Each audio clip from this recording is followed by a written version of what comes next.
I remember the first time that I went to Haiti, and it was on the first Mount Carmel trip in February, I believe, of 2014. The first impressions of the country, of the people, you know, the sounds. And I remember waking up in the morning and there's roosters crowing.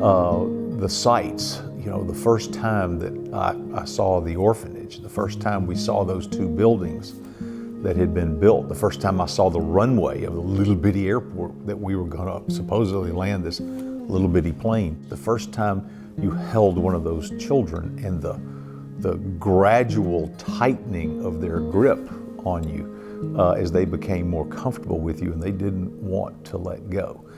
What struck me the most about that first trip, because it was an overwhelming week down there with so many different emotions, and I wrote in my journal that I said, I feel like somehow we are in the outer rings of heaven. If I think of the planet Saturn, I don't know if there are rings in heaven, but I felt like we got close and we were up there and we saw the Holy Spirit working. And so that to me was the most striking memory I have of that entire first week, was those outer rings of heaven. And we'd been there a week and we'd gotten to play with and laugh and know these kids and Mona and Honore, and we left and everyone gathered under the gazebo.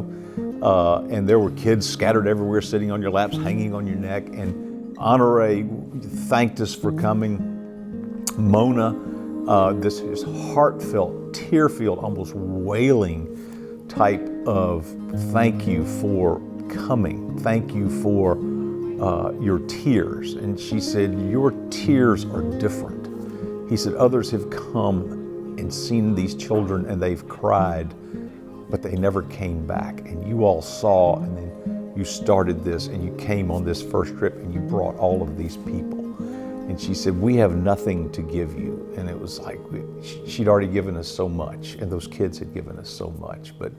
And then they prayed over us. And the only thing I know to describe it is a very corporate, it's a very vocal, it's a very loud praising as they worship. But when they pray, those that aren't actually voicing prayers are murmuring and talking, and in the background, and the closest thing I can describe it to is almost a whooshing sound that seemed to just flow through that gazebo. Immediately thought of the beginning of Acts, when the Holy Spirit first appeared in the tongues of fire in that upper room, reached out to the disciples. And that's what I thought of. I said, this is the Holy Spirit, and He is here, and He is speaking through these Haitian children, these Haitian teenagers, these Haitian mamas. And it was powerful. The second trip that we went on, or I went on, was in July of 2014. And we already knew the kids, and we'd met everyone, and we had been to the orphanage. And the orphanage sits on about 2 acres of land in the village of Chateau. It's on the outskirts of Jeremy. And there was no church.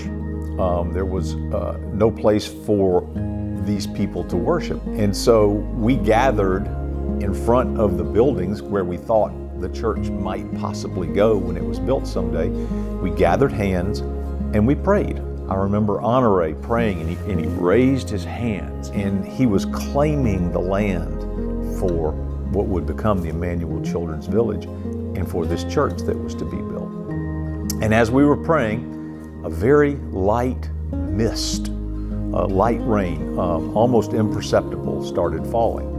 What was so noticeable about it was there were no rain clouds in the sky.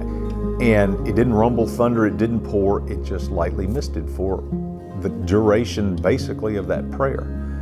And didn't really think anything of it until Dudu, the bus driver and security guy that took us around in Jeremy, he said, in Haiti, the people believe that when God is pleased, He brings rain, and that He must have been pleased by what we were praying for.